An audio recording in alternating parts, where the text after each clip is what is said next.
Shalom Aleichem teman-teman, selamat datang di channel Christian 777. Pada video kali ini, kita akan membahas tentang nama Yahweh yang sangat penting dalam ajaran Torah, khususnya dalam kitab Shemot atau kitab Keluaran.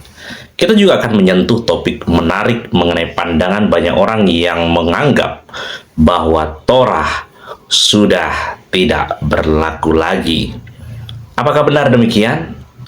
Bagaimana hubungan antara Torah, nama Yahweh, dan Yeshua, serta relevansinya dalam kehidupan kita saat ini? Simak pembahasannya sampai selesai. Jangan lupa untuk like, subscribe, dan tekan tombol lonceng supaya kalian tidak ketinggalan video menarik lainnya. Yuk, kita mulai.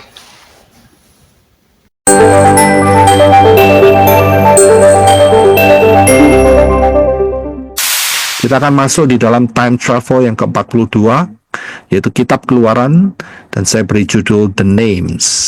Kita akan membaca dari Keluaran pasal yang pertama. Silakan Brother Reno. Keluaran 1 ayat 1. Inilah nama anak-anak Israel yang datang ke Mesir bersama-sama dengan Yakov. Mereka masing-masing datang dengan keluarganya. 2. Ruben, Simeon, Lewi, Yehuda. 3. Isakar, Zebulon, Benyamin. 4. Dan, Naftali, Gad, dan Asher. 5. Seluruh orang yang berasal dari keturunan Yakov berjumlah 70 jiwa. Tetapi Yosef sudah lebih dahulu berada di Mesir. 6. Kemudian matilah Yosef dan semua saudaranya, serta semua orang yang seangkatan dengan dia. 7. Bani Israel beranak cucu dan bertambah sangat banyak, bahkan berlipat ganda, serta menjadi sangat kuat, sehingga negeri itu dipenuhi oleh mereka. 8. Lalu berkuasalah seorang raja baru atas Mesir, yang tidak mengenal Yosef. 9. Ia berkata kepada rakyatnya, "Lihatlah, rakyat Bani Israel itu terlalu banyak dan lebih kuat daripada kita."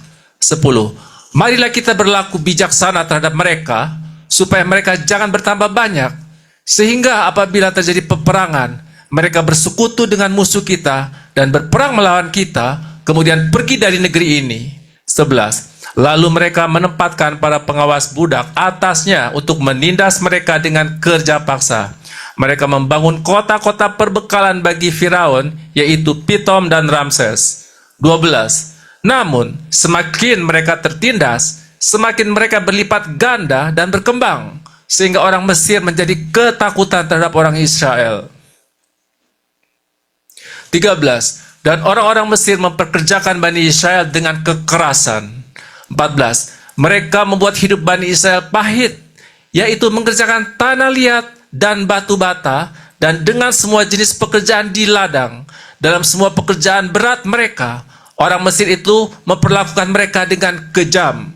15. Berkatalah Raja Mesir kepada para bidan Ibrani yang bernama Sifra dan Pua. 16. Apabila kamu menolong persalinan wanita Ibrani dan memperhatikan pada waktu anak itu lahir, jika itu seorang anak laki-laki, kamu harus membunuhnya. Dan jika itu seorang anak perempuan, biarkan ia hidup. 17. Namun bidan-bidan itu takut kepada Elohim dan tidak melakukan seperti yang Raja Mesir telah perintahkan kepada mereka. Tetapi mereka membiarkan setiap bayi laki-laki tetap hidup. 18. Raja Mesir memanggil para bidan itu dan bertanya kepada mereka, "Mengapa kamu melakukan hal ini dan membiarkan bayi laki-laki tersebut hidup?" 19. Para bidan itu menjawab Firaun, "Sebab wanita Ibrani tidak seperti wanita Mesir. Mereka kuat dan melahirkan sebelum para bidan itu datang kepada mereka." 20. Jadi Elohim berbuat baik kepada bidan itu, dan berlipat gandalah bangsa itu serta menjadi sangat kuat. 21. Karena para bidan itu takut pada Elohim, maka dia menjadikan mereka memiliki keluarga. 22. Firaun memberi perintah kepada seluruh rakyatnya, mengatakan, "Setiap anak laki-laki yang dilahirkan, kamu harus melemparkannya ke dalam sungai. Tetapi setiap anak perempuan, kamu harus membiarkannya hidup." Haleluya. Terima kasih. Inilah kisah dari Keluaran pasal yang pertama. Ya, saya akan berikan pendahuluannya dan saudara akan melihat sebuah kedahsyatan. Suatu kedahsyatan di mana inilah yang merupakan gambar atau desain daripada Yahweh. Ya, ini adalah Yahweh the Great Design yang sangat luar biasa. Kita akan masuk pertama, yaitu apa itu Torah. Apa itu Torah?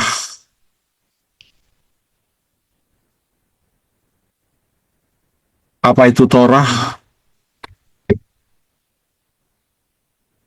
Kitab-kitab Ya, pengajaran. iya. Jadi kalau saudara jawab mesti lengkap. Karena saya pernah bahas ini di dalam satu pengajaran, yaitu saya tidak berlaku. saya menyatakan Torah tidak berlaku, titik, titik, titik. Nah, ini titiknya penting, saudara. Karena ada yang nyomot, saudara. Tahu ya nyomot ya? Ada yang potong, dan saya dipotong, suaranya diulang-ulang. Saya Torah tidak berlaku, Torah tidak berlaku. Tapi titik-titiknya nggak diperhatiin, saudara. Ya, ini saya bilang cancer, saya bilang. Tahu cancer ya? Karena cancer itu nyebar, saudara. Orang nggak paham akan kemakan dengan spirit cancer ini. Seenaknya sendiri, potong suaranya orang, terus kemudian dipublikasikan, padahal nggak ngerti posisi sebenarnya ada di mana. Saya nyatakan pengajaran, saya menyatakan Torah tidak berlaku, titik, titik, titik. Nah, titik, titik, titiknya ini yang tidak diperhatikan. Ya, jadi ini dipotong, disunat. Ya, nah ini cancer ini. Ya, jadi hati-hati, saudara ya. Jadi saudara harus jadi dewasa di dalam pemikiran. Ya, jangan terima informasi itu mentah-mentah. Ya, jangan terima mentah-mentah. Ngerti ya? Jadi langsung ditelan. Sakit perut, akhirnya mules, saudara. Rugi sendiri. Jadi hati-hati. Torah itu apa? Karena ada pengertian yang salah dari orang-orang di luar. Torah itu kalau kita ngomong, kita harus lengkap. Ya, kita harus lengkap. Kita tidak bisa ngomong cuma 5 kitab daripada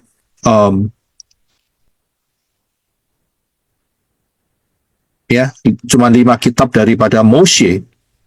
Ya, tidak bisa seperti itu. Ya, kalau saudara ingin melihat pengajaran mengenai saya menyatakan Torah tidak berlaku, sudah tidak berlaku, itu saudara bisa masuk di pelayanan menorah YouTube, saudara cari dan saudara pahami. Ini saya berikan 2 sesi kalau nggak salah. Ya, jadi apa itu Torah? Kita harus paham, Torah itu bukan cuma 5 kitab daripada yang ditulis oleh Moshe. Memang di dalam bahasa Arabnya itu diambil dan menjadi Taurat, dan kemudian jadi Indonesia jadi Taurat. Tapi yang sebetulnya yang betul adalah Torah. Ya, Torah itu yang betul. Kita harus kembali ke akarnya. Daripada ngambil dari Arab, kan lebih baik ngambil dari Yerusalem. Iya kan? Ya. Jadi penting, saudara. Kalau ngambil dari Arab, ya, itu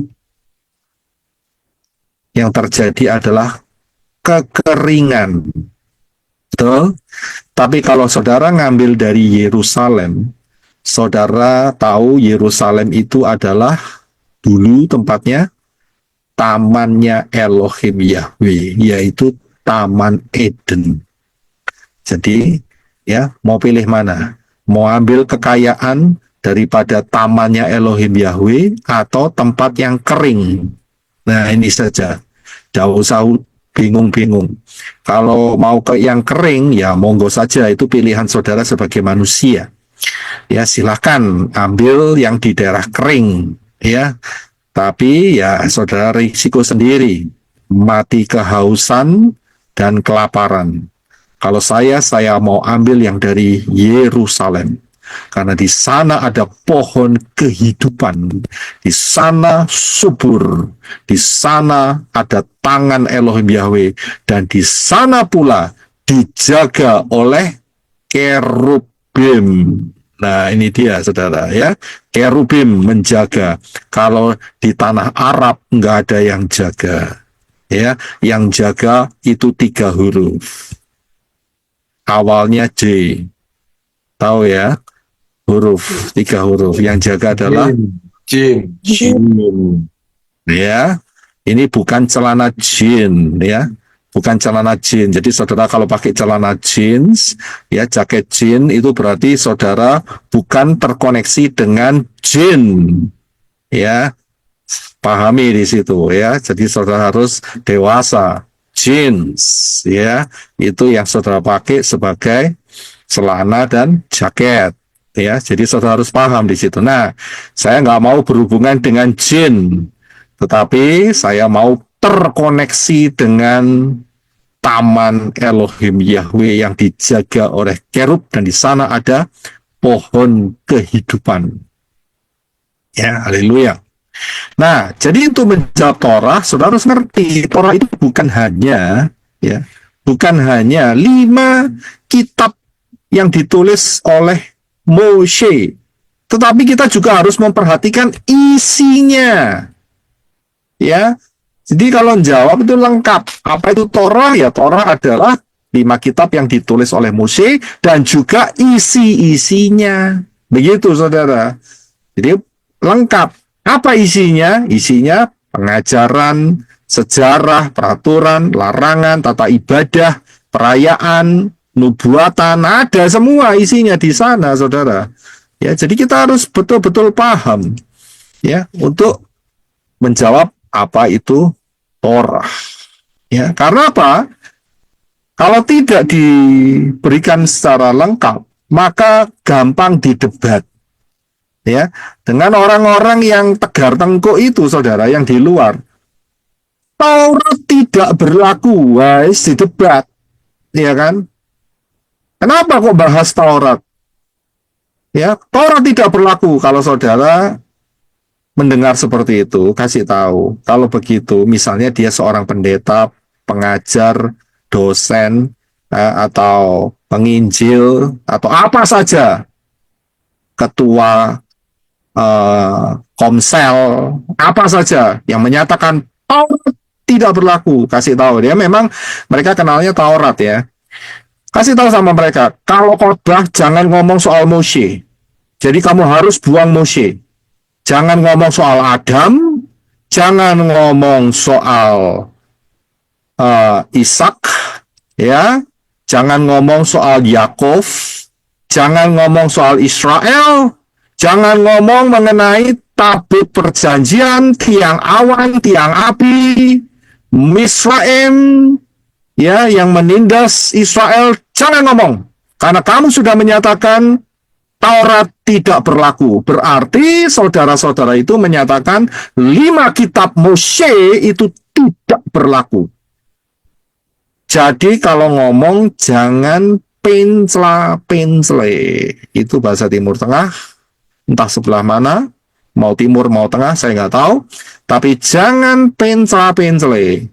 Kalau saudara berani menyatakan Taurat, saya ambil Taurat ya, karena mereka kenal Taurat, tapi yang sebelumnya Torah. Saudara menyatakan Taurat tidak berlaku, saudara harus konsekuen. Harus konsekuen, ya. Jadi jangan pernah mengkhotbahkan atau membicarakan mengenai 5 kitab utama itu. Tidak boleh. Ya, tidak boleh. Itu namanya ya curang. Lawang sudah dibuang kok diungkit-ungkit, kan curang, saudara, ya kan? Ya, jadi harus konsekuen, buang. Ya, jadi harus paham. Tidak boleh menyinggung sedikit pun tidak boleh. Lawang sudah dibuang kok, ya kan? Lah kalau mau dieker-eker, tahu dieker-eker, ya? Ya, itu bahasa apa itu Ya, namanya? dicakar-cakar itu, dicari Care ya, dia kan dicari-cari gitu ya. Ya. Oh, sudah dibuang ya dibuang. Ya, jadi saudara harus paham. Saya yakin yang di sini tidak, tapi ini message buat yang di sana, yang di luar, yang menyatakan Torah atau Taurat sudah tidak berlaku. Perhatikan baik-baik. Saudara menyatakan itu, jangan pernah singgung Moshe, jangan pernah singgung Harun, jangan pernah singgung Abraham, Yisak, Yakov, jangan pernah menyinggung Yehuda, jangan pernah menyinggung Yosef, jangan pernah, tidak boleh. Ya, awas. Saya sudah beri peringatan. Oke, dan juga tidak boleh menyinggung Yosua. Yosua ada sedikit bagian, tidak boleh, saudara. Ya, kalau Yosua bagian akhir terserah kamu, ya kan? Tapi saudara tidak boleh sama sekali menyinggung Torah. Ya, saya bilang habis itu khotbah-khotbahnya, pasti. Ya, nggak boleh menyinggung soal, ya kan? Nggak boleh menyinggung soal, misalnya, saudara menyatakan soal perjinahan, itu nggak boleh, saudara. Ya, nggak boleh. Ya, kemudian tunduk kepada orang tua yang takut akan Yahweh, itu nggak boleh. Ya, kemudian juga nggak boleh menyinggung soal mengasihi sesama manusia. Oh, nggak boleh. Nggak boleh, ya. Dan kemudian nggak boleh, yaitu, terima kasih, nggak boleh ngucapin berkat. Terima kasih, Brother Yedya, diingatkan. Nggak boleh ngucapin berkat, ya, nggak boleh sama sekali. Saya tahu, ya. Ya, kalau mau konsekuen seperti itu, ya, para pendeta, para dosen, para penginjil, para ketua, apa itu namanya, komsel, ya, saya katakan bahasa di dalam bahasa Afrika Selatannya itu adalah kere, tahu? Jadi kere, oh ya, bukan kiri, kere, ya, itu artinya ya, tahu kere ya? Miskin. Ya, jadi miskin. Karena nggak boleh touch. Semuanya nggak boleh dijama. Ya, nggak boleh dijama. Jadi kere. Ya, ajarkan yang lain, ya silahkan. Tapi nggak boleh touch itu semua. Ya, itu namanya konsekuen. Oke, jadi itulah Torah. Ya, nah, Yeshua mengatakan demikian, saudara. Ayat di dalam Matius 5:17. Silakan, Brother. Matius 5 ayat 17. Yesua mengatakan, "Janganlah mengira bahwa aku datang untuk membatalkan Torah atau kitab para nabi. Aku datang tidak untuk membatalkan, melainkan untuk menggenapinya." Iya, terima kasih. Yeshua sendiri mengatakan, kamu jangan mengira. Mengira itu ngeramesi. Oh ya, ngeramesi, bukan nasi rames, tidak ada hubungannya dengan nasi rames, ngeramesi. Tapi ada kata sama, yaitu kata rames, ya. Jadi nggak ada hubungannya dengan nasi rames. Ngeramesi itu menduga-duga, ya, menduga-duga, menyangka, ya, bahwa Yeshua itu datang untuk membatalkan Torah. Tidak. Yesua sangat jelas sekali dia menyatakan, aku datang bukan untuk membatalkan Torah, tetapi untuk menggenapinya. Saya bisa lihat, untuk menggenapinya. Nah, yang menjadi masalah buat orang-orang yang anti Torah, tetapi masih, ya, anti Torah, ya, tapi masih, ya, bahasa Turkinya itu cawe-cawe. Ya, ini saudara kasih tahu bahasa baru ya. Cawe-cawe, tahu cawe-cawe? Ya, ya. Oh, apa sih cawe-cawe itu? Ikut campur. Bukan ikut campur, memanggil-manggil gitu ya. Ayo sini, itu cawe-cawe, saudara ya. Ayo kemari, ayo ya. Tapi masih cawe-cawe. Ya, dengan pengajaran-pengajaran yang ada di dalam Torah. Nah, ini saudara harus memperhatikan. Biasanya mereka itu pakai ayat ini, saudara. Ya, mereka itu pakai ayat ini, saudara. Nah, ini Efesus 2:15. Silakan, Brother Renal. Efesus 2:15. Sebab dengan matinya sebagai manusia, ia telah membatalkan hukum Taurat dengan segala perintah dan ketentuannya untuk menciptakan keduanya menjadi satu manusia baru di dalam dirinya dan dengan itu mengadakan damai sejahtera. Iya, terima kasih. Ini ayat yang selalu dipakai sama orang-orang yang cawe-cawe itu. Ayat ini yang selalu dipakai sebagai perisai buat mereka. Hukum Taurat dibatalkan oleh Yeshua dengan kematiannya. Selalu ngomong seperti itu. Mereka nggak paham konsepnya, mereka adalah pengajar-pengajar yang buta. Mereka tidak tahu fondasi yang benar. Ya, mereka hanya asal comot ayat, diambil begitu saja, dipotong kanan, potong kiri, dan kemudian dibuat sedemikian rupa cantiknya dan dipromosikan dan menyesatkan banyak orang.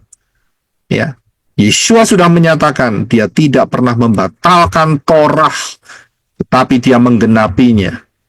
Ya, nah, apa yang dimaksud oleh Rabbi Saul yang berbicara di dalam kitab Efesus ini, yang menuliskannya dalam kitab Efesus ini? Apa yang dimaksudkan? Yang dimaksudkannya adalah, ya, dengan kematian Yeshua sebagai manusia, dia itu menggenapi semua hukum Torah, peraturan Torah, dan ketentuan-ketentuannya, segala perintah dan ketentuannya.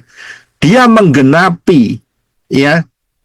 Jadi dia menyatakan bahwa semuanya itu stop, semuanya berhenti, dan ya, Yeshualah sebagai penggenap daripada Torah. Torah. Ya. Nah, saudara baca di dalam Lukas 24 ayat 44. Silakan Brother Reno. Lukas 24 ayat 44. Lalu dia, yaitu Yeshua, sesudah kebangkitannya berkata kepada mereka, inilah firman yang telah aku katakan kepadamu ketika aku masih ada bersamamu sebelum mati di kayu salib, bahwa semua yang telah tertulis mengenai aku di dalam Torah Moshe dan kitab para nabi serta Mazmur haruslah digenapi. Ya, terima kasih. Inilah penggenapannya. Jadi Yesua tidak pernah membatalkan Torah, tapi dia menggenapinya. Ya, kalau sudah lihat, kita sudah belajar mengenai tabernakel atau kemah suci Moshe. Di situ ada banyak gambaran mengenai Yeshua, dan itu digenapkan dengan datangnya Yeshua HaMashiach. Digenapkan, ya, dengan Bapa Yahweh yang turun sebagai manusia, serupa dengan manusia, dan manusia itu namanya adalah Yeshua. Dia yang menggenapi. Bapa Yahweh sendiri dalam rupa manusia.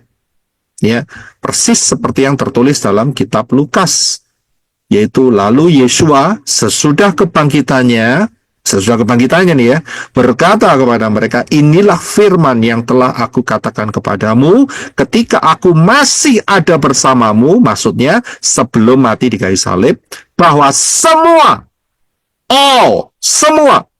yang tertulis mengenai Yeshua di dalam mana?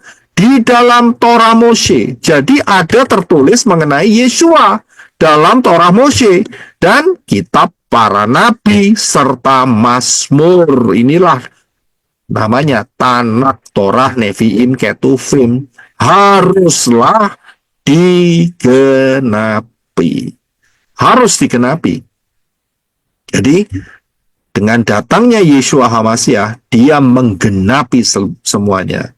Sudah bisa lihat, jadi selesai, ya, tata cara pengorbanan domba, lembu, pengorbanan burung merpati, dan juga unjukan-unjukan itu selesai semua. Di dalam Yeshua HaMashiach itu tergenapi semua. Nah, di dalam Efesus tadi, Rasul Paul, dia menggunakan kata membatalkan.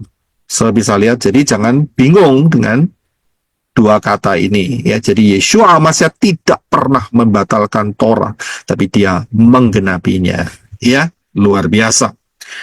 Kita harus paham ini adalah fondasinya. Nah, saudara perhatikan Di dalam Keluaran 1 ayat 1, ya, Keluaran 1 ayat 1 bagian A, ini ada kalimat, inilah nama anak-anak Israel. Ini bahasa Indonesianya keliru, saudara.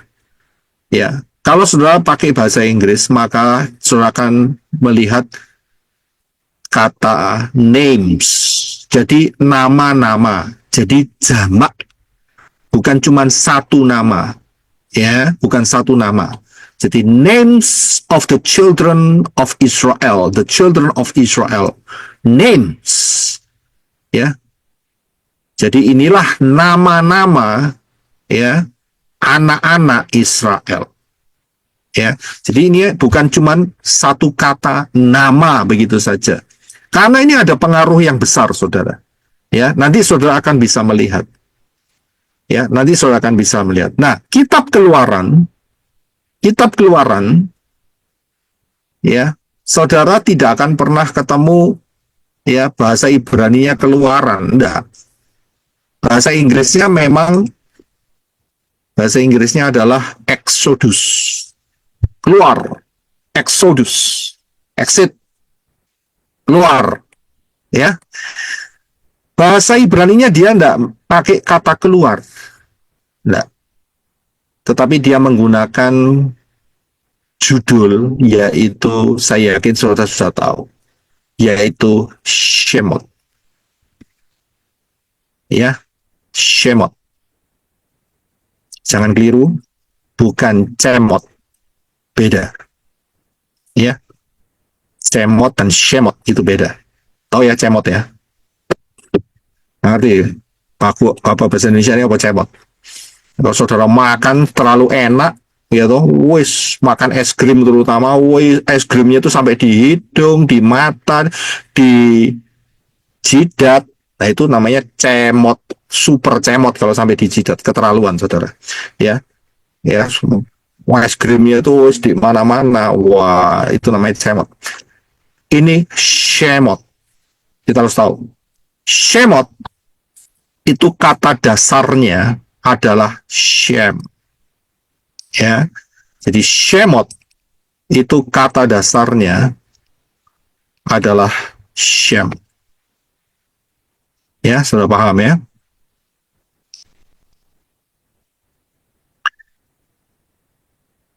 Nah, saya akan tunjukkan. Ya, jadi Shemot in English, saya tunjukkan ya, adalah names. Jadi jamak. Bukan name satu, bukan. Tapi names. Ada S-nya. Ya.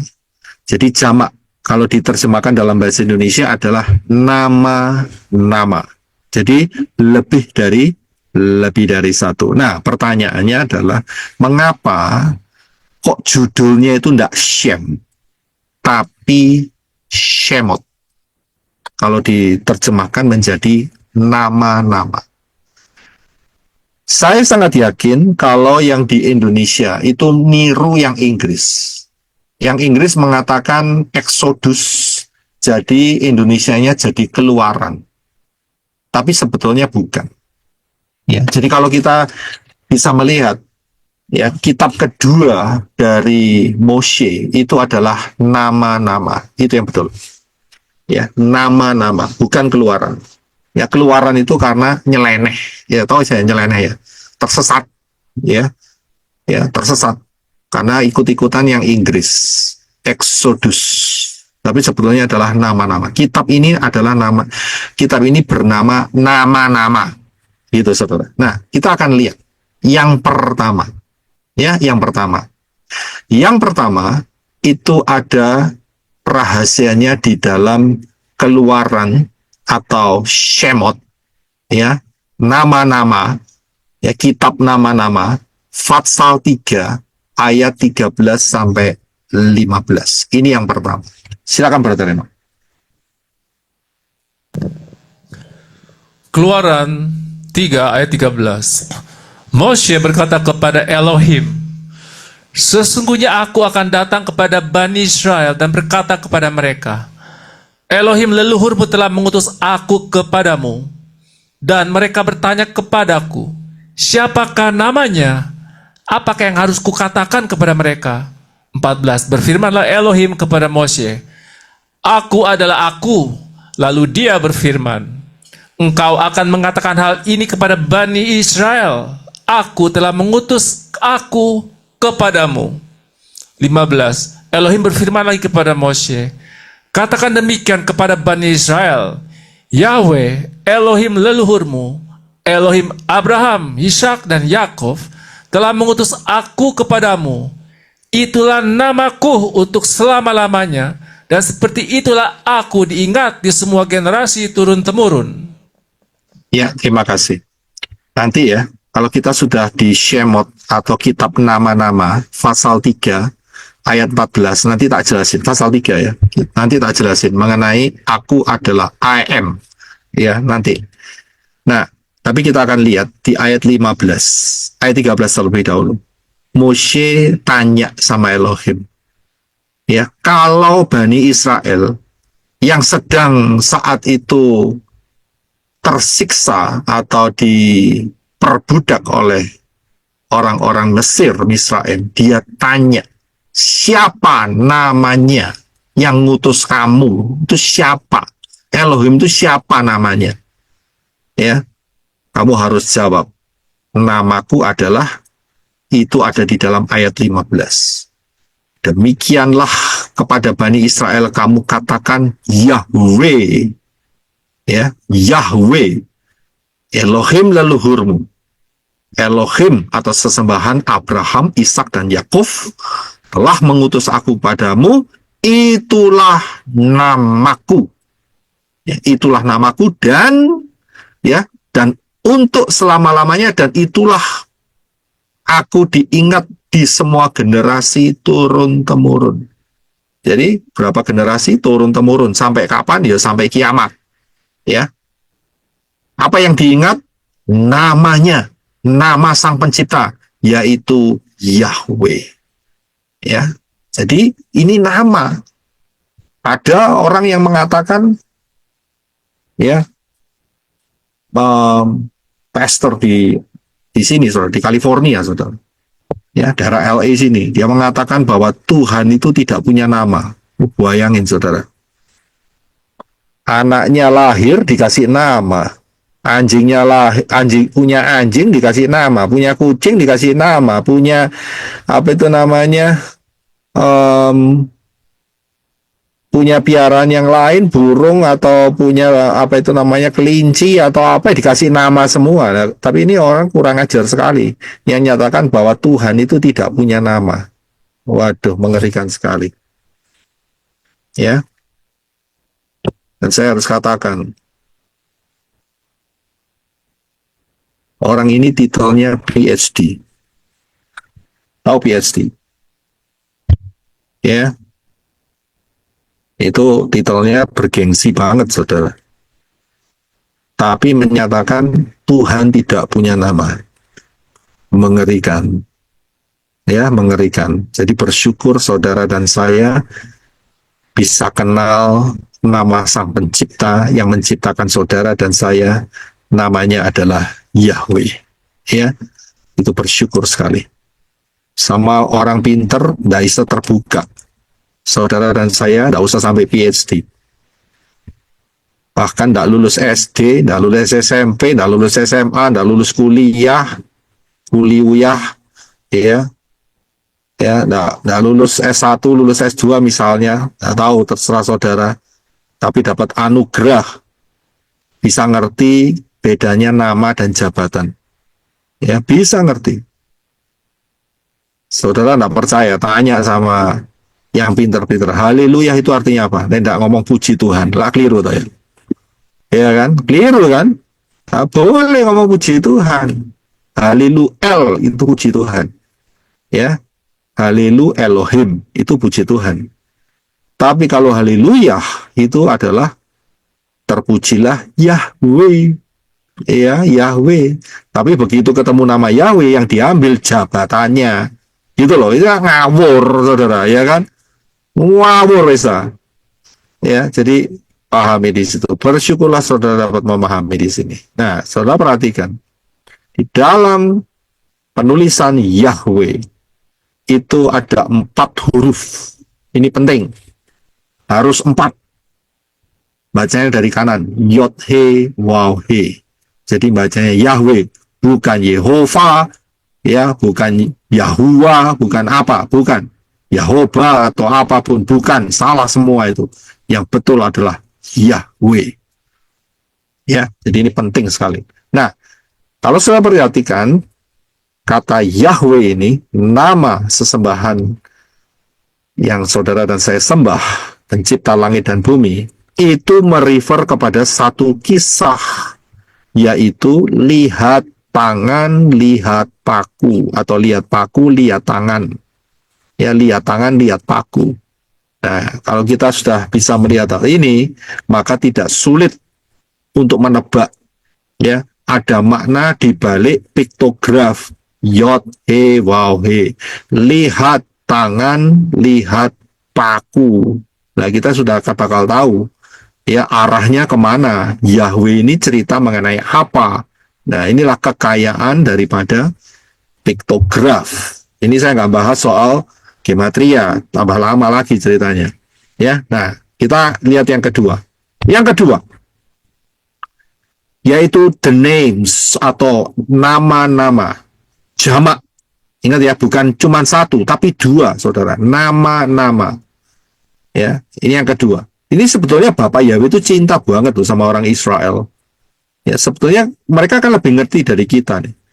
Dengan menggunakan kata Shemot, seharusnya mereka curiga, kok nama-nama ya, kok enggak 1 ya, begitu. Tapi mereka terselubungi dengan roh-roh jahat, jadi enggak ketemu nama yang satunya. Dia hanya mengakui 1 nama saja, yaitu Yahweh, tetapi diplesetkan, ya, ditutupi menjadi Hashem, ya, atau Adonai, ya, Hashem atau Adonai. Ya, yang kedua, saudara perhatikan, Shemot itu terdiri dari 4 huruf, Shin, Mem, Waw, dan Tau atau Taf. Bacanya dari kanan ya, Shemot. Coba perhatikan, saya tuliskan dari atas ke bawah. Shin, Mem, Waw, dan Tau. Ya, jadi kalau untuk menggali, tidak kembali ke akal Ibrani, saudara ubrek-ubrek, ya, kata keluaran dibolak-balik, dijungkir balik, diramesi, dipikirkan, dimeditasi, ya, saudara nggak akan mendapatkan kedalaman yang ajaib, ya. Saudara pikiran keluaran, nah, saudara bisa kepleset jadi kelurahan, itu seperti itu, ya. Jadi bisa kepleset kelurahan, bisa kepleset jadi apa, ya, macam-macam. Nggak akan pernah bisa ketemu, Pak, ya. Kelupaan, keluaran, kelurahan, kelupaan, ya, macam-macam. Nggak akan pernah ketemu keindahannya. Tapi begitu saudara kembali ke akar Ibrani dengan huruf-huruf Ibrani, langsung saudara melihat kedahsyatannya yang luar biasa. Pertama huruf Shin, kedua huruf Mem, ketiga huruf Waw, keempat huruf Tau, bacanya Shemot. Setiap huruf mempunyai piktograf. Kita akan lihat piktografnya. Piktografnya adalah Shin, itu adalah gigi. Mem itu adalah air. Air di sini bisa air yang tenang, bisa air yang mengerikan, yaitu ombak besar, kekacauan. Wow itu, ya, gambarnya adalah paku atau manusia.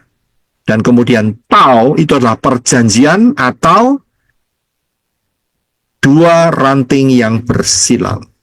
Nah, dari sini kita bisa lihat dari piktograf ini maknanya. Maknanya apa?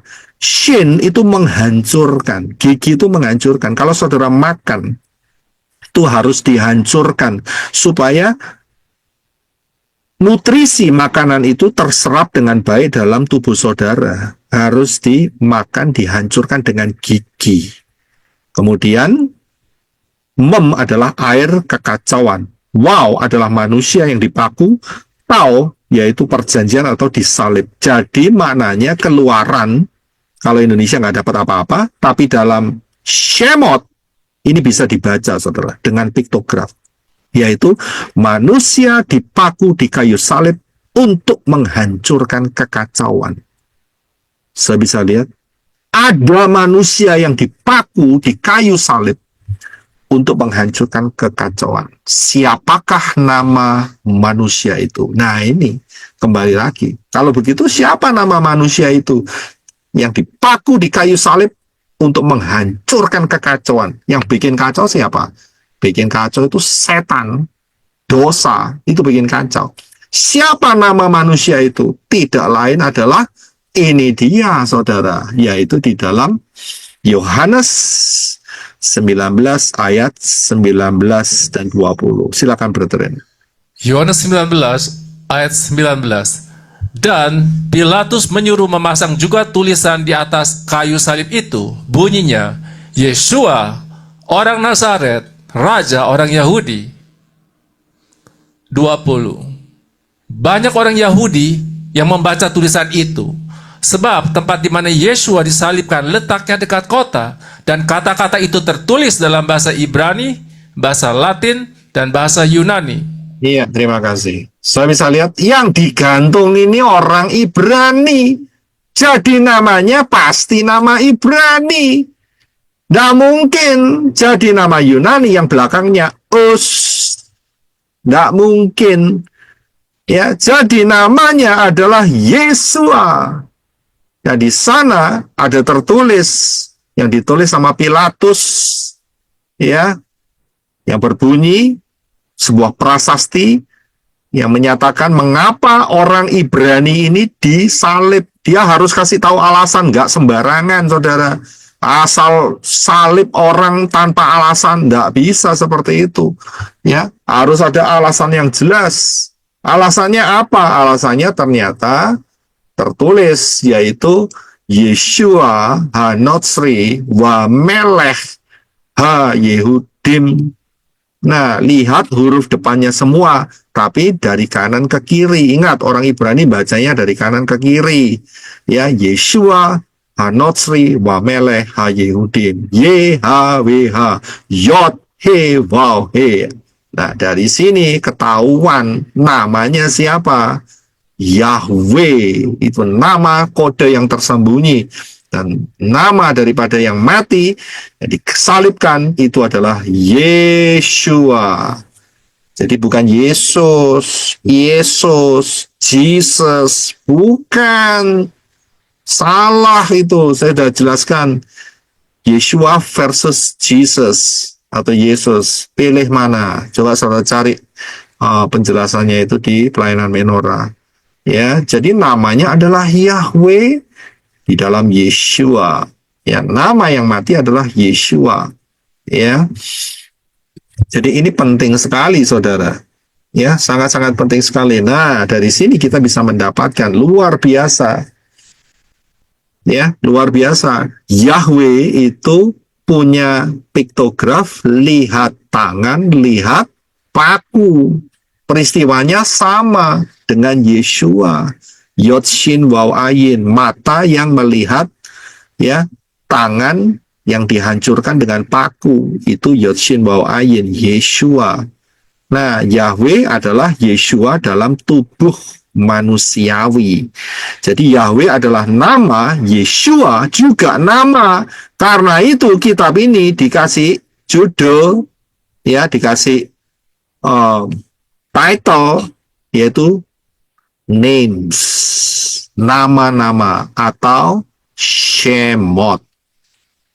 Jadi bukan cuma satu, ya, bukan satu. Soalnya ini kode buat orang Israel sekarang. Kenapa kok dikasih kitab itu dikasih nama Shemot, nama-nama? Karena ini. Tapi mereka masih percaya cuma satu, karena mereka menolak yang satu. Menolak Yeshua itu sama dengan menolak Yahweh. Menolak Yahweh sama dengan menolak Yeshua. Kalau sudah nolak Yahweh dan nolak Yeshua, lalu kok ya mau ngimpi masuk Syamayim? Ya mana mungkin. Bahwa yang punya Syamayim, yang punya sorga itu namanya Yahweh. Ya, namanya Yeshua. Saudara tolak, risiko tanggung sendiri, lautan api. Saya percaya Yesus, tapi masalahnya saudara sudah menolak Yeshua. Sama saja.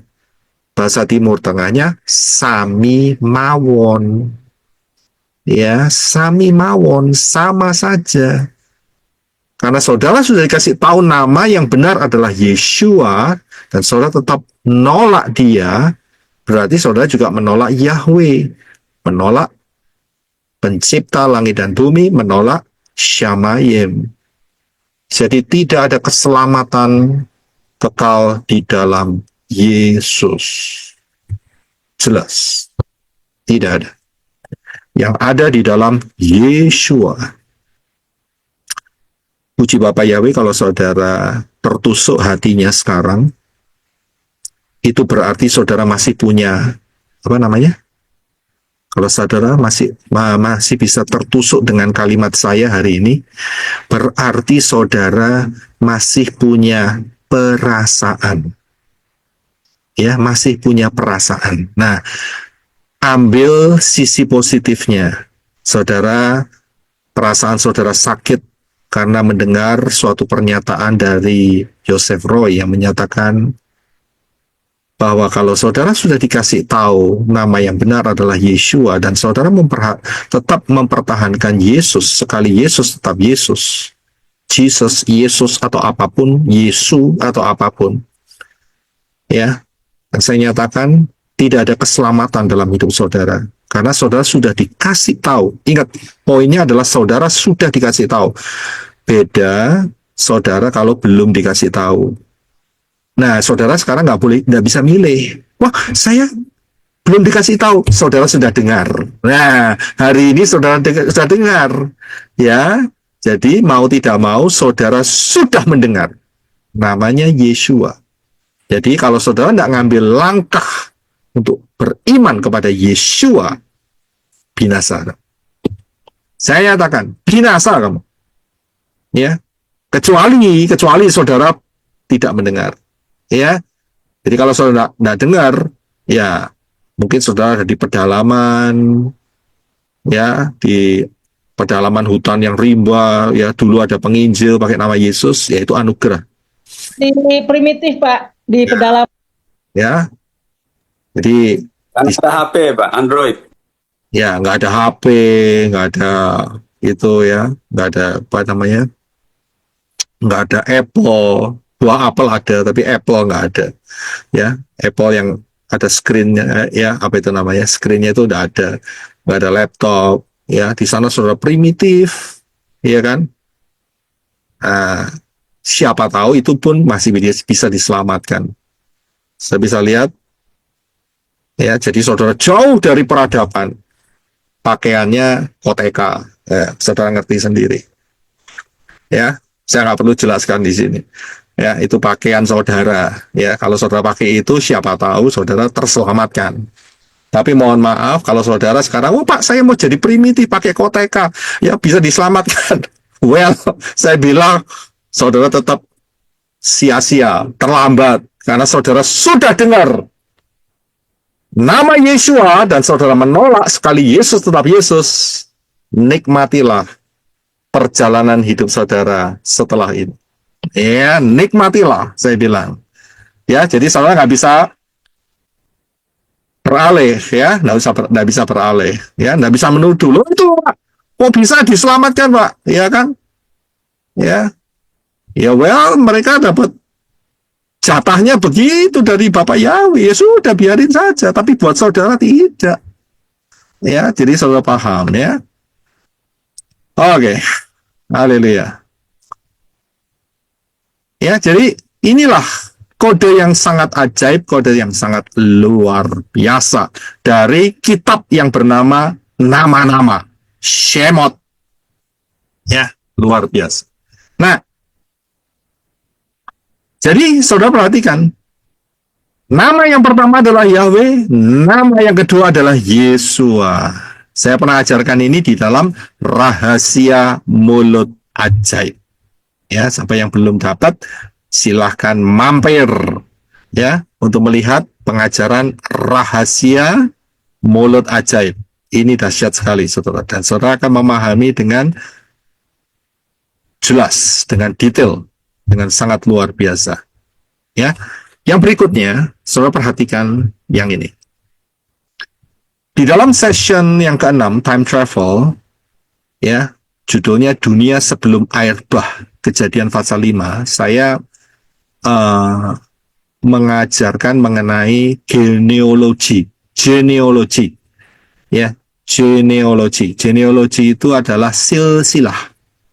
Dan saat itu saya berikan setiap nama yang ada di dalam Genesis atau Bereshit, ya, pasal yang ke-5 itu ada maknanya. Adam itu adalah manusia, Seth itu artinya adalah yang ditunjuk, ditetapkan. Enos adalah mortal, ya, atau mati, tidak kekal. Nah, itu kalau dituruskan itu membuat satu kalimat, yaitu manusia ditetapkan mati dan menderita, tapi berkat dari Elohim akan datang melalui pengajaran, yaitu dengan kematiannya akan membawa keputusasaan menjadi penghiburan. Itu luar biasa, saudara. Jadi di dalam nama-nama di dalam Kejadian, Genesis, Bereshit, pasal yang ke-5 ini menunjukkan suatu kisah, ya, bagaimana Elohim Yahweh mengasihi manusia dan bagaimana rencana keselamatannya akan tergenapkan melalui nama. Luar biasa. Inilah desain Yahweh yang sangat dahsyat. Inilah desain yang luar biasa. Ya, ternyata desain ini tidak berhenti sampai di sini.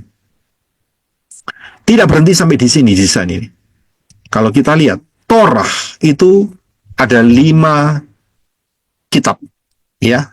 Bahasa Indonesia dulu ya, nggak usah bahasa Ibrani, nggak usah bahasa Inggris. Yaitu Kejadian, Keluaran, Imamat, Bilangan, dan Ulangan. Betul ya? Yes, pasti betul. Ya, Kejadian, Keluaran, Imamat, Bilangan, Ulangan. Bahasa Inggrisnya, ya, itu bahasa Inggrisnya maksud saya, bahasa Inggrisnya adalah Genesis, Exodus, ya, Leviticus, Numbers, dan Deuteronomy. Saya perhatikan keunikan daripada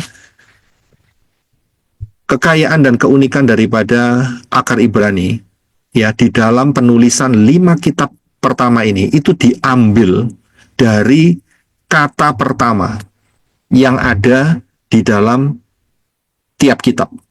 Jadi kalau kitab Kejadian itu diambil dari katanya yang pertama, ya. Ini harus dikonvert ke bahasa Ibrani. Kalau dalam Kejadian itu diambil satu kata, yaitu pada awalnya. Pada awalnya itu adalah Bereshit. Kemudian Keluaran 1 ayat 1 itu diambil nama. Ya, nama. Nama-nama. Iya betul. Bukan nama, tapi nama-nama. Shemot. Kemudian Imamat 1 ayat 1 diambil kata yang pertama, yaitu memanggil. Kemudian Bilangan 1 ayat 1 yang diambil adalah kata berfirman. Ulangan 1 ayat 1 yang diambil adalah kalimat, bukan kalimat ya, kata atau kalimat, perkataan-perkataan. Nah, kalau ini dikonversikan di dalam bahasa Ibrani, ya, saudara akan melihat keindahannya. Ya, saudara akan keindahannya. Yang pertama adalah Bereshit, Shemot, Wayikra atau Vayikra, Bemidbar, dan Devarim. Ya, nah ini kalau di dalam kitab Bereshit itu saya sudah bahas ya. Ya, sudah bahas, yaitu kitab Bereshit nubuatan yang super dahsyat, dan kemudian pengajaran mengenai rapture, ya, rapture dalam Bereshit, Kejadian 1 ayat 1, Bereshit, ya. Ini jadi Bereshit itu adalah pada mulanya, ya. Nah, Bereshit itu adalah pada mulanya, Shemot itu adalah nama-nama, Vayikra adalah memanggil, Bemidbar itu adalah berbicara, ya, dan kemudian Devarim itu adalah kalimat-kalimat, ya, dafar, ya, dafar dari kata dafar, Nah, kalau ini dijadikan satu kalimat, maka saudara akan menemukan, yaitu pada mulanya nama-nama itu memanggil strip berbicara kalimat-kalimat. Ya, kalimat-kalimat firman tentunya. Nah, jadi pada mulanya nama-nama itu Yahweh, ya, strip Yeshua memanggil dan berbicara firman-firman. Ya, ini luar biasanya. Di mana urutan ini hanya Elohim Yahweh yang mampu melakukannya untuk saudara dan saya, supaya kita percaya, supaya kita mengenal dia dengan lebih dalam. Nah, kembali dulu, di dalam 5 kitab yang ditulis oleh Moshe, inilah yang disebut sebagai Torah. Nah, kalau kita lihat, Torah itu ada 4 huruf, saudara. Torah itu hurufnya adalah Tau, Waw, Resh, dan He. Baca dari kanan ya. Torah, Tau, Waw, Resh, dan He. Dan kalau kita lihat piktografnya, maka saudara akan melihat Tau itu adalah salib atau perjanjian. Waw adalah paku, ya. Resh itu adalah raja atau prince, ya. Dan kemudian He itu adalah lihatlah. Nah, dari kata Torah ini kita bisa lihat satu makna yang luar biasa, yaitu perjanjian yang dipastikan oleh seorang raja dinyatakan, ya, atau di kayu salib dipaku seorang raja, lihatlah, atau lihatlah seorang raja dipaku di kayu salib, atau lihatlah seorang raja yang memastikan perjanjian itu. Saya bisa paham di sini, dan kita tahu siapakah raja itu. Namanya adalah Yeshua. Wah, Masya. Yeshua. Saya bisa lihat ya. Jadi pada mulanya nama-nama itu Yahweh, Yeshua memanggil dan berbicara firman-firman. Ya. Memanggil. Dalam kitab Bereshit atau Kejadian 3 ayat 9. Silakan Brother Enoch. Kejadian 3 ayat 9. Tetapi Yahweh Elohim memanggil Adam dan berfirman kepadanya, "Di manakah engkau?" Iya. Bukan manusia yang mencari Elohim. Bukan. Tapi Elohim Yahweh yang panggil Adam. Di mana engkau? Biasanya ketemu. Di mana engkau? Dia yang panggil manusia. Adam itu artinya manusia, saudara. Dia yang panggil manusia. Di mana engkau? Dia yang panggil saudara dan saya. Di mana engkau? Saya bisa lihat. Di mana kamu? Ya.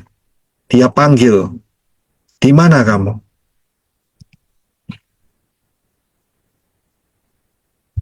Dia panggil saudara dan saya. Di mana kamu?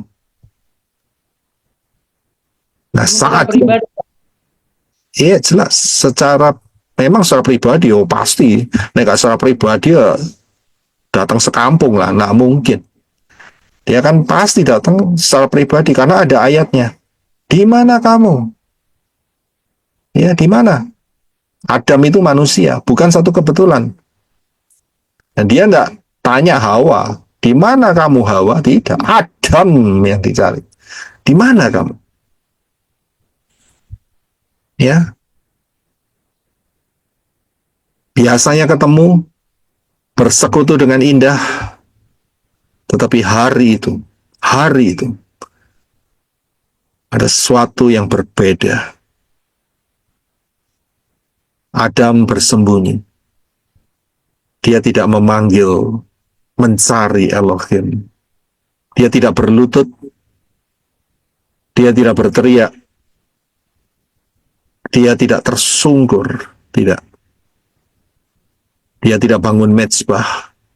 Dia nggak tahu apa yang dia kerjakan, tapi dia tahu yang dia tahu adalah dia lagi telanjang. Dan dia punya rasa malu, rasa bersalah. Dan dia cari solusi sendiri. Dia coba tutupi ketelanjangannya. dengan daun pohon ara. Ya, saudara tahu, kita di sini ada pohon ara. Di Indonesia ada pohon ara. Saya yakin saudara ada ya, pohon ara. Saudara tahu ya? Ada Pak, saya juga nanam. Nanam ya. Lah iya kok yang diambil kok daun pohon ara, kok enggak mau daun pohon pisang gitu loh ya. Nek pohon pisang lah lebih awet gitu kan, betul kan? Iya kan, daun pisang kan lebih awet kan? Ambil daun pohon ara, itu nggak lama itu ngelinting, tahu ngelinting? Ya, tahu Keriting, Pak. Menggulung, Pak, menggulung. Melayu. menggulung kering layu. So bisa lihat, oh nggak pakai daun pisang begitu loh. Ya kan yang ada daun pohon ara. Ya akhirnya nggak berapa lama ngelinting saudara. Ya apa itu namanya? Ya mengeriting begitu saudara. Dan akhirnya ya kelihatan lagi ketelanjangannya. Hari itu ada satu perubahan yang terjadi. Dan hari itu Yahweh Elohim, dia panggil, dia yang panggil dulu. Di mana kamu? Ya, di mana kamu? Saudara dan saya dipanggil. Di mana kamu? Ternyata panggilan Elohim Yahweh itu bukannya nggak ada maksudnya. Panggilan Elohim Yahweh itu ada maksudnya. Dia memanggil untuk apa? Dia memanggil untuk, kisah ini ada di dalam kitab Torah. Dia memanggil untuk saudara percaya, saudara dan saya percaya dan beriman kepada Torah. Torah. Saya bisa lihat, dipanggil untuk apa? Dipanggil untuk lihat. Aku berikan jalan keselamatan melalui Torah. Saya bisa lihat, melalui Taf, Waw, Res, dan He. Lihatlah, ada raja yang akan dipaku di kayu salib yang akan memastikan perjanjian itu. Perjanjian keselamatan itu. Percayalah, berimanlah kepada dia. Saudara bisa paham di sini. Yaitu kepada Torah. Ya, kepada Torah. Dipanggil kepada Torah.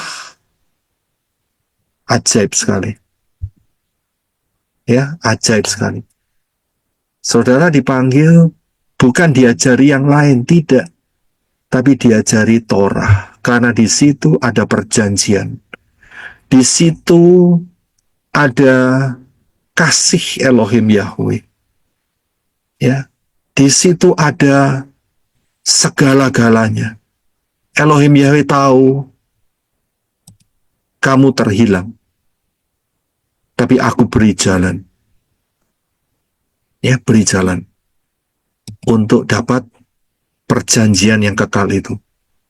Nah, saudara, silahkan kasih tahu, nolak Torah, nolak keselamatan. Lah bener loh.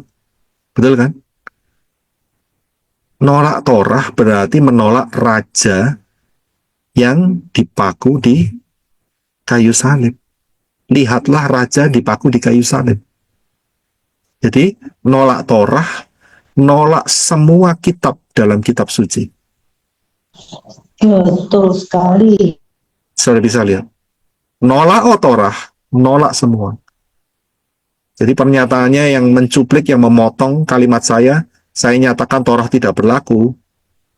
Ya, saya nyatakan itu cancer. Ya, itu cancer.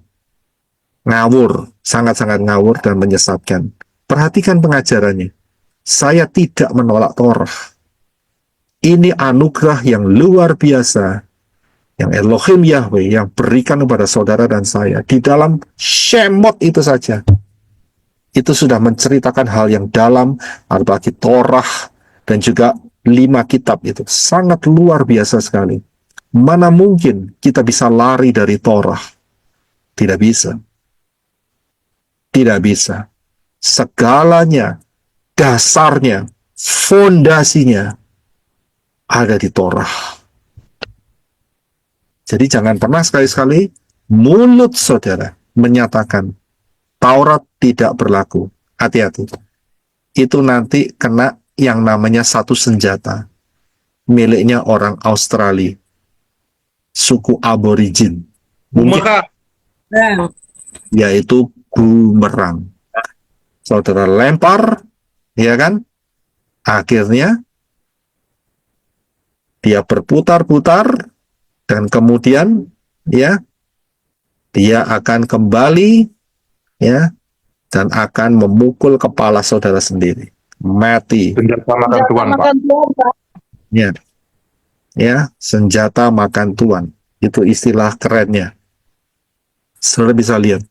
Jadi jangan sekali-sekali mulut saudara mengatakan Torah tidak berlaku. Tidak. Bahaya sekali. Jangan sekali-sekali. Jangan sekali-sekali. Karena itu bisa diambil di dalam alam supranatural dan itu menjadi bumerang. Ya, menjadi bumerang. Jadi hati-hati. Ya, Torah itu adalah kasih Elohim Yahweh. Dikatakan tadi, ya, nama itu memanggil, dan manggilnya nggak rame-rame, ya, manggilnya satu-satu, spesifik, ya, manggilnya satu-satu, nggak rame-rame, nggak gerudukan, ya, bahasa Irannya itu gerudukan, tahu ya gerudukan, ya. Jadi manggilnya itu enggak satu kampung begitu, saudara, ya. Tidak, tapi sendiri-sendiri. Di dalam Yohanes 10 ayat 3, silakan Brother Reno. Yohanes 10 ayat 3. Baginya penjaga membukakan pintu, dan domba-domba mendengarkan suaranya. Ia memanggil domba-domba miliknya berdasarkan nama masing-masing dan menuntunnya keluar. Ya, terima kasih. Saudara bisa lihat? Ia memanggil domba miliknya berdasarkan jabatan. Tidak. Dia tidak peduli jabatan saudara. Dia tidak peduli saudara presiden atau tukang becak. Tidak peduli. Tidak penting. Dia tidak peduli. Ya. Dia tidak peduli saudara mau laki-laki atau perempuan. Tidak peduli. Tapi yang dipedulikan adalah namanya akan dipanggil masing-masing. Dia tidak peduli kapasitas kekayaan saudara. Tidak peduli. Berapapun yang saudara miliki, berapapun aset yang saudara miliki atau saudara tidak punyai, tidak peduli. Tapi dia peduli dengan domba-domba miliknya. Yaitu dia panggil berdasarkan nama. Nama lagi, saudara. Ya, nama masing-masing. Dan kemudian dituntun keluar. Saya bisa lihat. Jadi saudara dipanggil namanya. Ya. Matius 2:15 memanggil lagi. Silakan Brother Reno. Matius 2 ayat 15. Dan dia berada di sana sampai kematian Herodes, supaya dapat digenapi apa yang telah difirmankan oleh Yahweh melalui seorang nabi yang mengatakan, Aku telah memanggil putraku keluar dari Mesir. Iya, terima kasih. Saudara tahu ayat ini ya dikutip dari kitab apa? Difirmankan melalui seorang nabi. Nabi siapa yang menulis?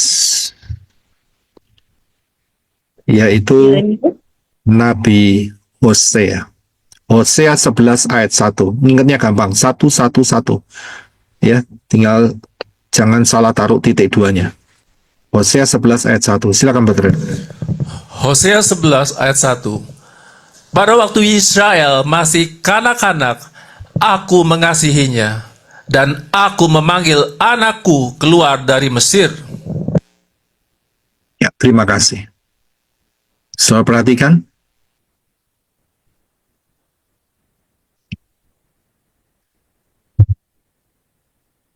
Aku memanggil anakku keluar dari Misraim.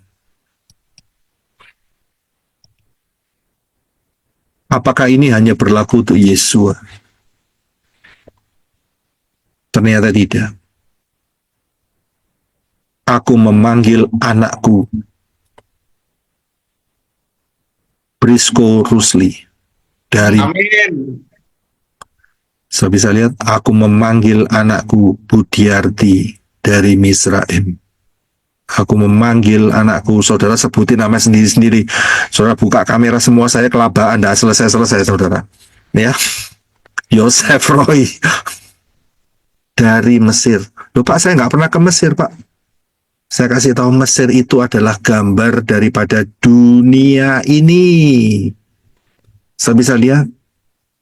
Ya, saudara sebutin sendiri-sendiri, saudara ya. Saya hanya kasih contoh 2 saja ya. Nanti kebanyakan molor waktunya, saudara. Ya kan? Yahweh memanggil Yosef Roy dari Misraim. Saudara sebutin aja sendiri-sendiri. Saya bisa lihat, saudara dipanggil keluar dari Misraim, dari Mesir. Walaupun saudara tidak pernah ke Mesir, tapi saudara dan saya dipanggil keluar dari Mesir. Mesir, yaitu di dalam sudut pandang Elohim Yahweh, yaitu dunia ini. Saya bisa lihat, aku panggil namamu, nak, satu persatu keluar kamu. Jadi ayat ini bukan cuma berbicara mengenai Yeshua. Aneh. Flow-nya itu luar biasa. Yeshua bisa dalam tanda kutip dikirim ke Misraim, ke Mesir, dengan satu peristiwa, yaitu pembunuhan bayi-bayi yang berusia 2 tahun ke bawah oleh Herodes the Great. Saya bisa lihat, Elohim Yahweh sudah tahu terlebih dahulu, anakku aku panggil dari Mesir, dari Misraim. Ups, lah ini kok bisa muncul ini, bagaimana cerita ini? Oke, terima kasih. Ya, saudara dan saya dipanggil. Dan saudara dan saya dikasih bukti. Ya, dikasih bukti. Yesaya 43 ayat 1. Silakan Brother Reno. Yesaya 43 ayat 1. Namun sekarang, beginilah Yahweh berfirman, yang telah membentukmu, hai Yakov, dan yang telah membuatmu, hai Israel. Janganlah takut, karena aku telah menebusmu. Aku telah memanggil engkau dengan namamu. Engkau adalah milikku. Haleluya. Terima kasih. Elohim Yahweh membentuk saudara dan saya. Elohim Yahweh membuat saudara dan saya. Dan Elohim Yahweh memanggil saudara dan saya dengan nama saudara dan saya. Dan dikatakan, engkau milikku. Engkau milikku. Milik siapa? Milik Yahweh. Milik Yahweh. Dibuktikan dengan kata-kata plasenta. Plasenta, bahasa Indonesianya ari-ari. Bahasa Ibraninya itu siliah. Milik Yahweh. Siliah. Milik Yahweh. Kalau saudara dan saya dapat kesempatan untuk percaya beriman kepada Bapa Yahweh dalam Yeshua HaMashiach, ini bukan satu kebetulan. Bukan satu kebetulan. Ya, bukan satu kebetulan. Bukan saudara dan saya yang milih Elohim Yahweh, bukan. Tetapi Dia yang memilih saudara dan saya. Yohanes 15 ayat 16. Silakan Brother Reno. Yohanes 15 ayat 16. Bukan kamu yang memilih aku, tetapi aku yang memilih kamu. Dan aku telah menetapkan kamu, supaya kamu pergi dan menghasilkan buah, dan buahmu itu tetap, supaya apa yang kamu minta kepada Bapa dalam namaku diberikannya kepadamu. Haleluya. Saya bisa lihat Bukan kamu, bukan saudara dan saya yang pilih Yahweh, bukan. Tetapi Yeshua yang sudah pilih saudara dan saya. Bukan cuma dipilih, tapi respon saudara. Begitu saudara mau dipilih, maka dia menetapkan saudara dan saya. Menetapkan untuk apa? Untuk pergi dan menghasilkan buah. Misalnya, dan buahmu itu tetap. Tidak berguguran, tidak jatuh, tidak bosok. Ya, tahu bosok ya? Apa itu bosok? Tidak, Busuk Pak, busuk. busuk. Ya, busuk. Ya, tapi punya buah yang tetap. Bahkan Yeshua mengatakan, Yohanes 15 ayat 2, silakan. Yohanes 15 ayat 2. Setiap ranting padaku yang tidak menghasilkan buah, diangkatnya. Dan setiap ranting yang menghasilkan buah, dibersihkannya, supaya menghasilkan lebih banyak buah. Haleluya.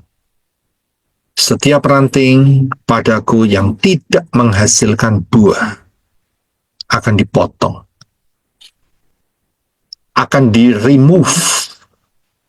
Padahal sudah tumbuh, tapi tidak berbuah, akan di-remove. Akan dipisahkan, dipotong.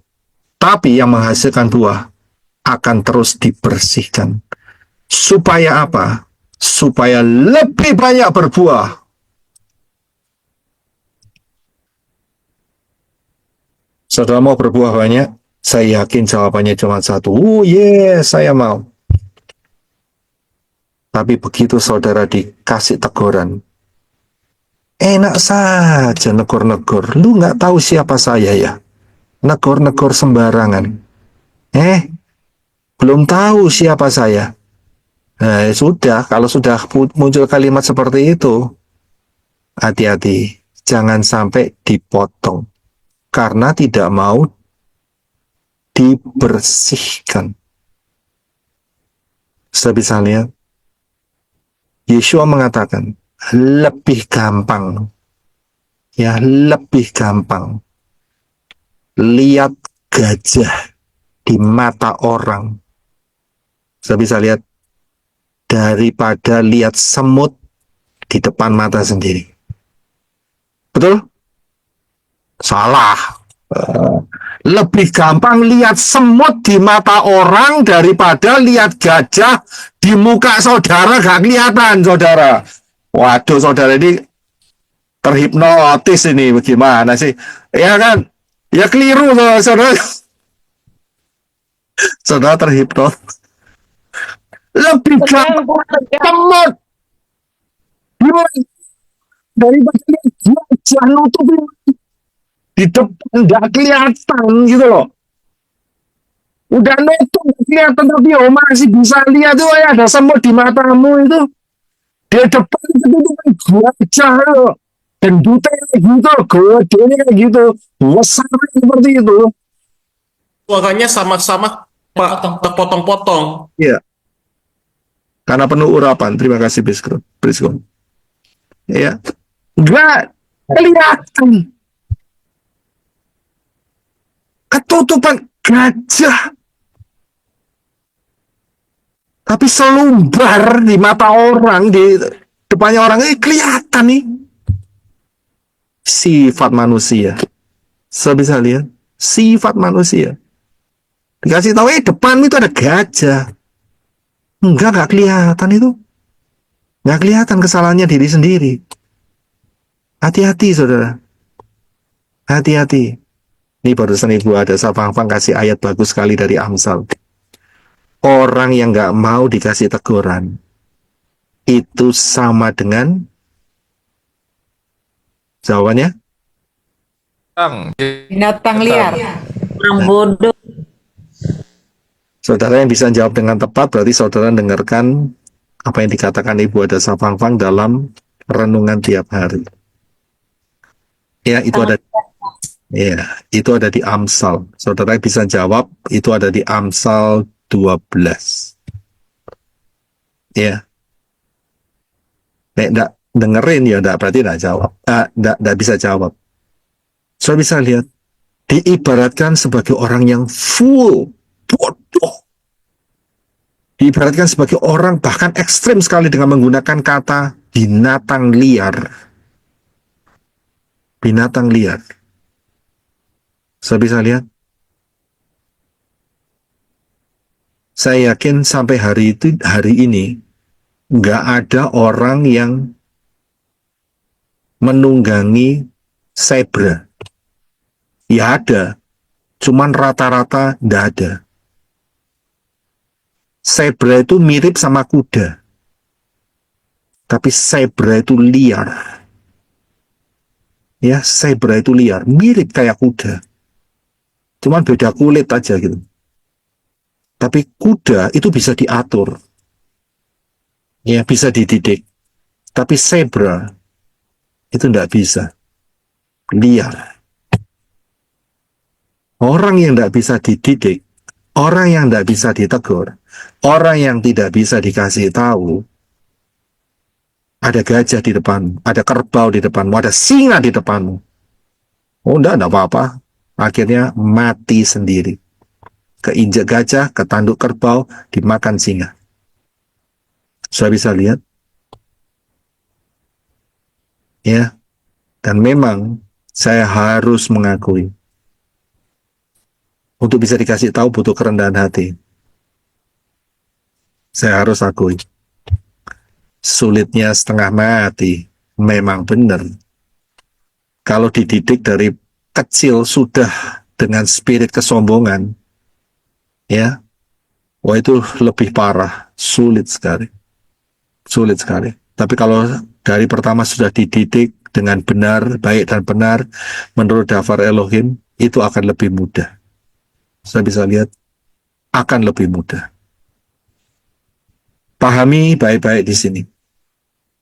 Pahami baik-baik di sini.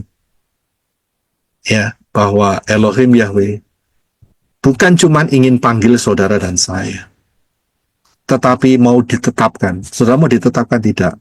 Nah itu dia. Saudara ngomong mau, itu ada harga yang harus dibayar. Tetapkan, baik. Ditetapkan.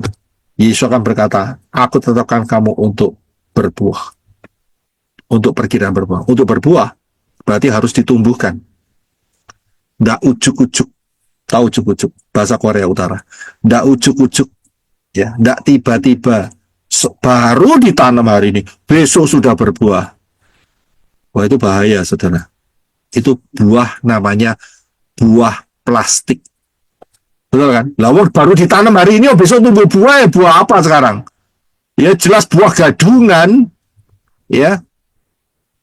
Ya kok buah gadungan ya, bukan ini ya, bukan mangga gadung, bukan, beda. Ya tahu ya mangga gadung, ya itu beda sekali. Ya buah gadungan, ya buah palsu. Ya jadi nggak ada apa-apanya, cuma untuk dihias begitu saja. Buah palsu. Baru ditanam besok sudah berbuah. Tunggu dulu, tumbuh dulu. Ya, tumbuh dulu, berakar dulu. Turun dulu berakar, kemudian baru tumbuh, ya. Kemudian baru bisa berbuah. Perhatikan baik-baik. Dan Yeshua nggak kepingin buah saudara cuman, nah ini dia saudara. Ya. Bahasa Timur Tengahnya itu, Yesus tidak kepingin saudara itu cuma punya satu ndil. Tahu satu ndil? Satu ndil. Ya. Cuman satu biji. Pohonnya besar, saudara. Tapi buahnya satu. Satu, kecil, sepet lagi. Saya bisa lihat? Ngerti maksudnya? Sudah satu, ya tuh kecut lagi bau, ya bukan baunya, maksudnya rasanya, wah nggak bisa dinikmati. Susah dicari lagi, Pak. Ya itu dia. Walaupun sudah mudah dicari nggak masalah, tapi cuma satu, itu namanya mengecewakan. Udah dikasih pupuk, ya sudah disirami, sudah diperhatikan, sudah jadi baik, buahnya cuma satu ndil, cuma satu biji. Yeshua kepingin saudara dan saya berbuah banyak dan tetap untuk selama-lamanya. Tapi ada risikonya. Mau dibersihkan tidak? Saya bisa lihat. Saudara jangan bikin janji sama saya. Saya bukan pastor Katolik. Ya, saudara jangan bikin janji. Pak, saya berjanji akan berbuat. Percuma. Saudara kan rumahnya sendiri-sendiri. Di Indonesia kan saudara tersebar di mana-mana. Saudara ngomong sama ruah Yahweh Elohim sendiri. Iya, di depan saudara ini keuntungannya. Ibadah online. Jangan mengecilkan ibadah online, saudara. Pertama, hadirat Bapak Yahweh di rumah saudara masing-masing. Kedua, saudara langsung dilatih untuk perlengkapan senjata ngadepin persoalan saudara sendiri-sendiri, saudara. Betul kan? Ya, mau ketemu nih ya seminggu 2 kali. Online lagi. Nggak bisa jabatan tangan lagi. Iya kan? Bukan nggak bisa, belum bisa nanti Harpajo. Saya bisa lihat saudara langsung kerja praktek nyata. Kerja apa itu? Betul ya? Kalau mahasiswa itu apa itu? Kuliah KKN. KKN. Kuliah kerjanya Kang, Pak. magang. Langsung saudara langsung ketemu ya dengan Big Boss Bapak Yahweh dalam Yeshua HaMashiach. Langsung ketemu. Saya bisa lihat tidak bisa ketemu fisik sama saya, bukan?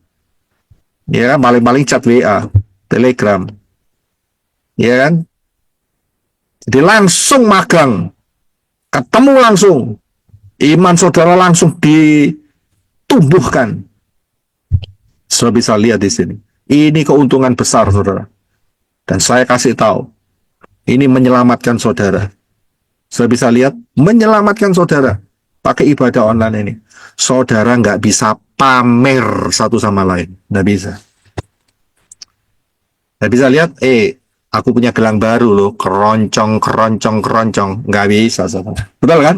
Nek saudara ibadah di satu tempat lah, saudara, saya pakai minyak wangi baru loh, slang begitu kan baunya, maknyang gitu kan, ya kan, kayak siapa tahu pernah makan wasabi? Siapa di sini pernah makan wasabi? Pernah makan wasabi? Pernah, Pak. Terus Pak. Bukan pedes itu, ya bahasanya lagi. Ya betul itu bahasa Jepang. Menyengat sampai kepala. Nyegrak. Iya, nyegrak nyelekit. Nah, itu dia, nyegrak nyelekit. Ya, nyegrak dan nyelekit itu wasabi. Ya, usahakan kalau saudara punya kesempatan makan wasabi silahkan, tapi jangan banyak-banyak. Jangan 1 sendok. Jangan 1 sendok. Ya. Saudara bisa geblak gitu, 1 sendok. Saudara tanya saja sama Pak Herwin, sama Bro Hadi. Saudara makan wasabi, 1 sendok makan, pasti terpingkal-pingkal, saudara. Wes, nggak ngerti modelnya kayak apa. Yang pernah makan wasabi bisa merasakan. Kelenger. Ya, itu dia. Saya nggak tahu. Nangis, Pak. Nangis. Ya, pokoknya itu jadi satu kesatuan, saudara.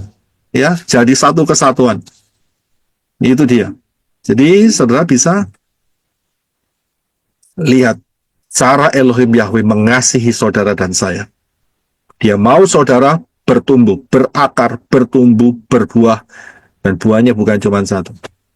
Yeshua pernah ngomong, ini pohon tidak pernah berbuah. Mana penjaganya? Penjaganya bilang, ya, Yeshua bilang, ini tak tebang aja nih, percuma di sini, nggak ada buahnya. Ya kan? Penjaganya bilang, mohon kasih kemurahan 1 tahun lagi. 1 tahun lagi. Siapa tahu tahun depan berbuah. Siapa tahu. Ya. Dan akhirnya dikasih kesempatan. Baik, kalau sampai tahun depan tidak berbuah, awas.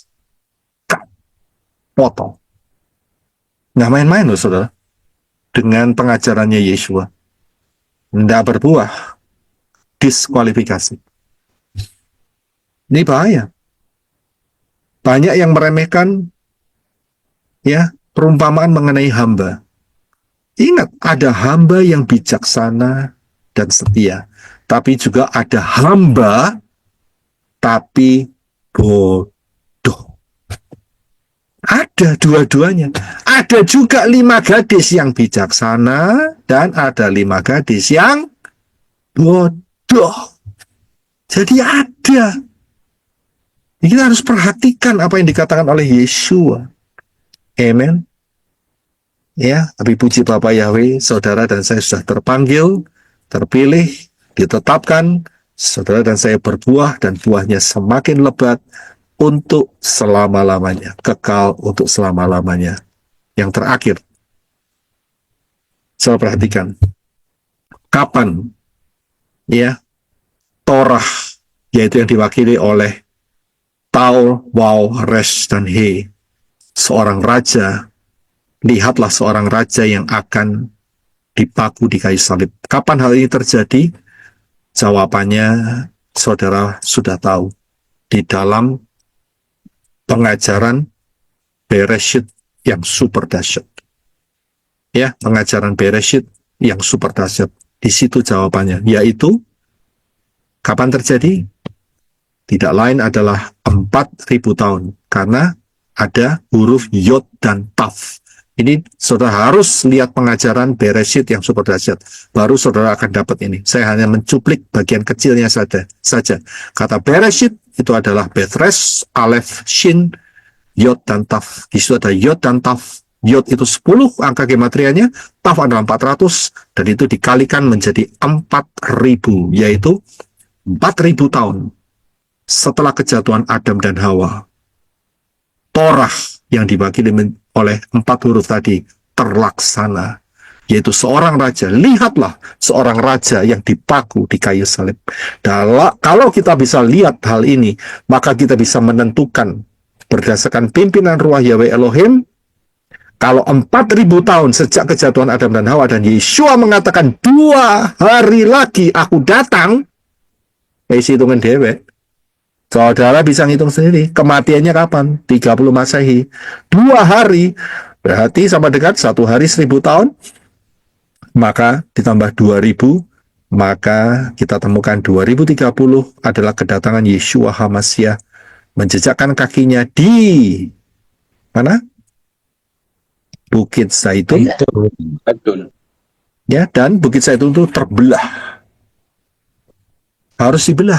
Nah, tidak dibelah, nginjak mayat, karena di sana banyak mayat, betul? Di Bukit Zaitun mayatnya orang Yahudi, di bukit yang satunya, di depannya Golden Gate, mayatnya orang Islam. Jadi harus terbelah. Begitu terbelah, apa yang terjadi? Itu daerah langsung rata tanah. Itu daerah rata tanah. Termasuk bait suci yang sekarang sedang dalam proses pembangunannya. Rata tanah semua. Pada saat Yeshua menjejakkan kakinya di Bukit Zaitun,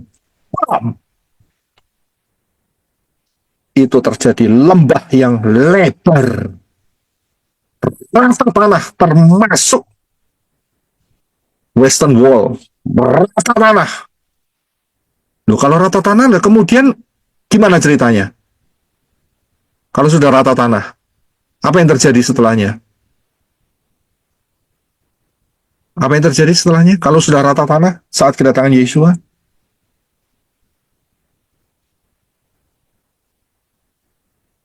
Nah, setelah lupa pengajarannya.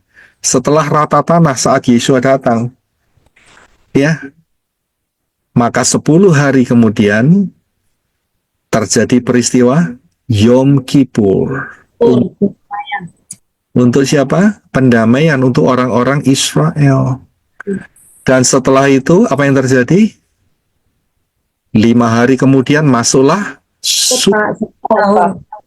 Sukot. Tapi apakah cuma rata tanah? Tidak. Karena ada bait suci yang keempat. Nah, saudara masih ingat pengajaran saya? Bait suci yang keempat. Di mana bait suci yang keempat?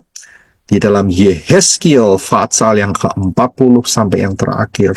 Itulah bait suci yang keempat. Itulah yang disahkan oleh Yeshua.